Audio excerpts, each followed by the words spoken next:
আসেন আসেন, এদিকে একটু চাইপা আসেন। এখানে বসেন, আমি স্যারের সাথে কথা বলে আসি। আচ্ছা যান। বন্ধু, এই চশমাটা কি ভাল লাগতাছে দেখ। এই বেটা, আমরা যে অ্যাক্টিং করতেছি এটা বুঝা পাবে, চশমা রাখ। বস, দোকানে তো অন্ধ দুজন লোক আসছে। কি কও, ওই কি আসলে অন্ধ? জি বস, ওনারা দুইজনই অন্ধ, ওনারা কেউ চোখে দেখে না। কি কস পারভেজ, ওই কি আসলে অন্ধ?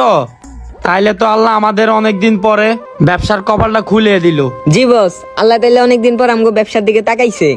তাইলে দাঁড়া রইছস কেন? যা, ওইখান থেকে দুইটা কালো চশমা ওনাদেরকে দিয়ে দে। ওকে বস, তাহলে ওখান থেকে ওনাদেরকে দুটো কালো চশমা দিয়ে দিলাম। বুঝলাম না, ওনারা কি সত্যি অন্ধ? আর অন্ধ হলে দোকান চিনবো কেমনে? বিষয়টা তো আমাকে দেখতে হবে। এখনো আইতেছে না ওই, কতক্ষণ যাবত বইসা থাকবো এইভাবে? ভাই,